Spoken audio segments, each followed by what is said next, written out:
Hey cousins, welcome back to another video. Happy New Year's Eve, y'all. Y'all ready for this new year? Alright, I might go live right before the ball drop. I don't know yet. I wanna go to church. Don't know yet. But yeah, y'all make sure y'all have a safe and y'all make sure y'all, whatever y'all gonna do, if y'all go to church, if y'all go out to party, y'all make sure y'all be safe, please. But all right, let's get into this. This is a story time about the Braxton's niece, and she was explaining, why the family don't deal with her. So let's get into it.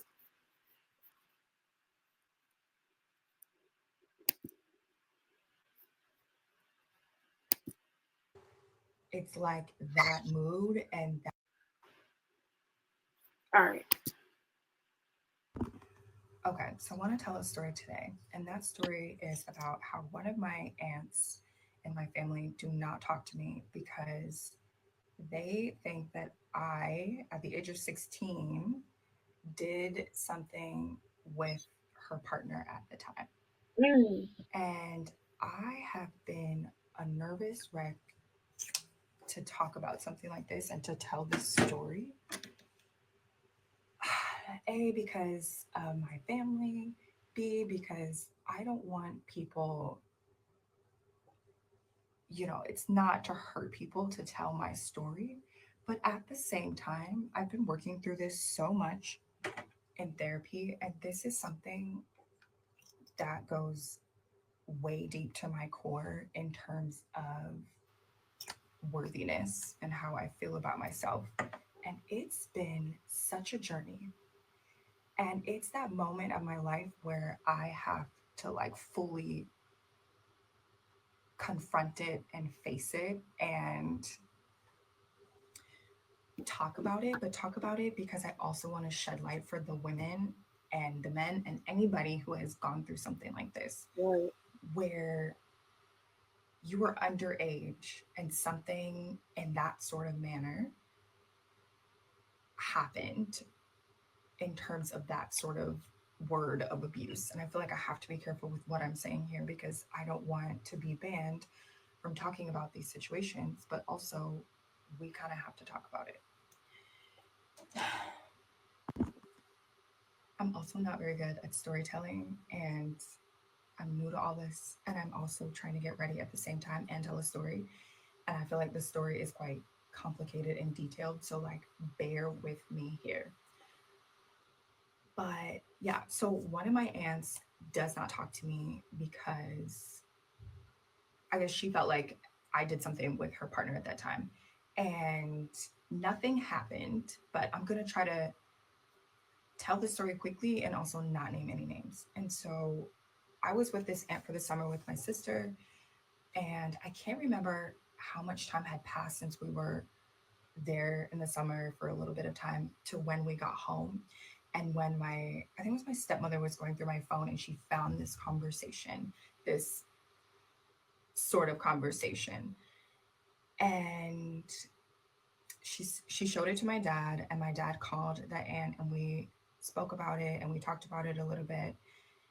And I remember just a lot of emotions, was a lot going on. I was 16 at the time and I'm 32 now. I had to think about I'm 32 now. And so, oh my God, it's been 16 years. This is wild. Anyway, okay. So yeah, my aunt was there for me. She was very kind and very nice. And was like, I'm so sorry that this happened to you, blah, blah, blah, blah. And not blah, blah, blah, but she was very kind and it just felt like safe, you know? But then as the years have gone by, it's like that mood and that assumption that I didn't do anything because I was a child was not that assumption anymore. And it boggled my mind because it was like, wait, but if it happened or if it was true, then that would make him, you know, and like, you're okay with that? Like, that's what you would like to hear? And just never forget how when I got older, I just realized that I really had to take the time and go back to that part of my life and understand how much feeling of like I didn't matter, that I was unworthy. It just felt like love from my family was just cut off and gone. And you're like, but wait, that guy? And it made it even worse because it was like, wait, this guy that was doing this to you on TV, and like it's kind of in cohorts in the same spirit of what was happening, not in the same cohorts in the same spirit, but like, you know, I like it's so painful. And I know that the ladies, the men, the everybody who has experienced this sort of feeling when your family doesn't believe you, or when you're at an age where you shouldn't have been put in that situation to have to navigate it. And however you navigated was however you navigated it. And this is what I learned in therapy is like how I navigated it and how I dealt with it was how I dealt with it. But the most important thing to understand is that I never should have been put in that spot in the first place. And I think that's the devastating part is that you realize that you didn't ask for that. You know, I did not ask for that. No matter what, I didn't ask for that. So I'm just wondering what other people who have gone through this, how they decided to handle this sort of situation. How did you go about telling your truth? And how do you tell your truth in a way that honors you? And I think the reason why I'm addressing it now so much is because I'm getting older. And if I want to have kids, and especially if I want to have girls, like I don't want to still be in that space and place and in that situation and just even having to deal with it, you know? And so next year I'm planning to go to the US, and I'm planning to like confront a lot of things because my sister passed away. Like I've just like I fled the country because I was needing to save my own self and my own life. And when I say You all of gotta be the this brother's is daughter. not a dig to my family member because it's really sad that she also was put in that situation of having to deal and having to handle. That's not her. Like, I don't wish that upon anyone either. Do you know? There's sympathy there. But there's also so many other aspects of it when you're a child and you're like denied a voice. It's pretty much been like a lifelong battle for me.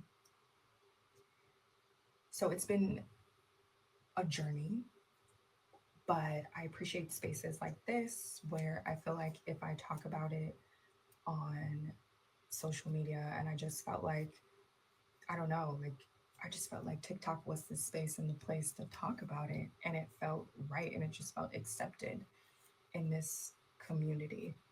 And so if you've ever been that person, I just want to hear from you. I want to know that you're okay. I want to ask you what sort of work you've done for yourself to get better. Like what sorts of things are you doing to make sure that you heal? And I'm so happy that I'm getting to a place where I'm healing so that then I have the heart and the courage to go heal somebody else, that next person. And not only that, but my aunt as well, you know? So, this has not been an easy journey, and I hope that I'm not annihilated on this platform. But I do just, I don't know, like, I love you all and thank you. And if you've ever been that person who's been silenced, like, so much love to you. And you're an amazing person. And don't let anybody, not don't let anybody, because that's easier said than done. But wait, I'm gonna go to part two. Okay, so if y'all don't know, they have a brother. The brother name is Michael. I think this is Michael's daughter. But it's so amazing how their genes work because she looks like just like she Hey looks guys. like all of them though. Okay, I'm back. Sorry.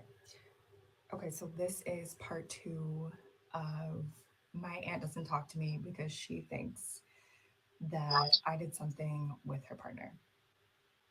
And if you watched part one, you could probably understand what's happening. And like I said, it's really difficult to talk about because I just don't want to be like, I just don't want people to be rude because this happens to people where they've experienced some sort of abuse and Mm-hmm. then someone's told them that it hasn't happened or that it's their fault or like Oh they've yeah, just I see completely what you're saying. silenced them.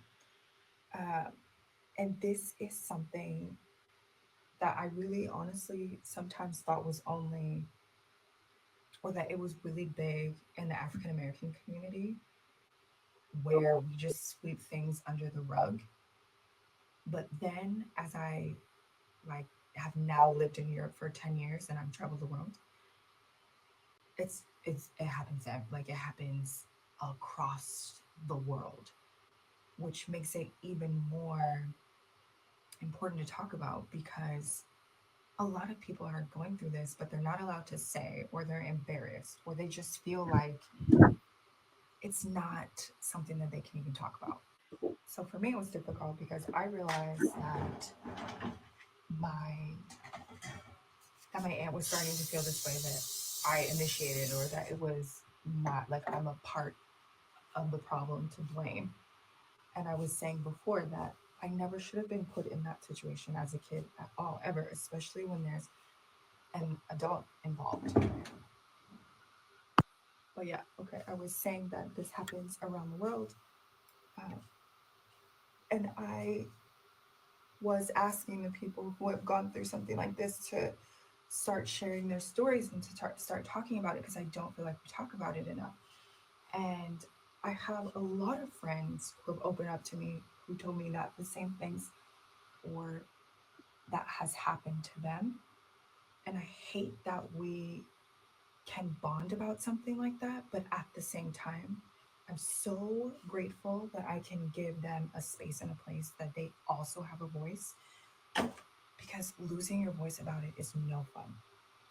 So I wanted to know how you guys were or how you handled it or like how you dealt with it in your life. And I think I'm getting older. I'm ready to have kids soon. Like I can't be going through this anymore. And so I essentially left the US in 2014 and I went to Paris and I was there for about 4, almost 5 years. And I'm so irritated at myself because I left right before I was supposed to get um, my citizenship there. But anyway, and now I'm here in Barcelona, Spain.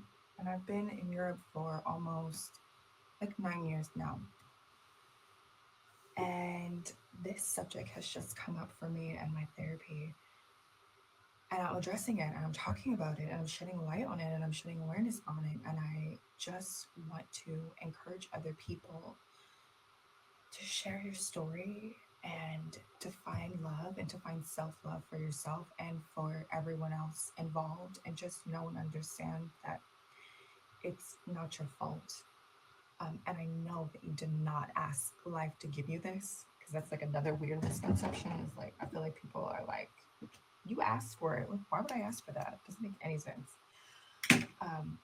But that you don't let it get to you and you find a way to release yourself. And to feel loved and to feel appreciated and just felt beautiful. And so I am excited to tackle this journey and just like have a support system behind me and talk about it with people who I know wouldn't judge me and just who get me, and encourage everybody else to to practice love and to practice self-love. And you didn't ask for it, but you have to deal with it, and you're dealing with it like you're worthy enough to just at some point let go of it and talk about it and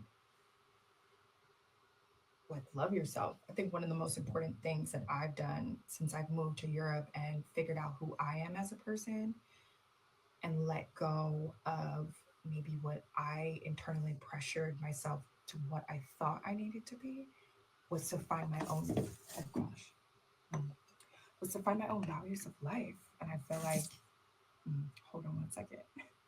Anyway, I feel like I did that and I made my own values for myself, and I'm gonna grow with my family, but also find the love to create a boundary and a space in place for my relationship with my own family to grow. So that's it, you guys. I have to get dressed and I have to get ready. I hope you guys do not annihilate me for this, but Okay, this is so for you. Literally. mhm. Okay, I'm back. Sorry. Okay, I'm back. Sorry. Okay. So what I got from it was that one of the husbands, and the first person that I thought about was Trina's husband, but then I don't know. I don't know. Trina's husband was Gabe at the time, and Gabe was just doing a whole bunch of crazy shit. So I don't know. Um, but y'all comment down below. Let me know how y'all feel. It's amazing how that jeans work. That's all I'm stuck on. Like, um, she looked just like the Tawanda. I think that's her name, Tawanda. Like all of them look alike. It's amazing. All right, y'all. I'm getting up off of here. Cause again, we out this thing.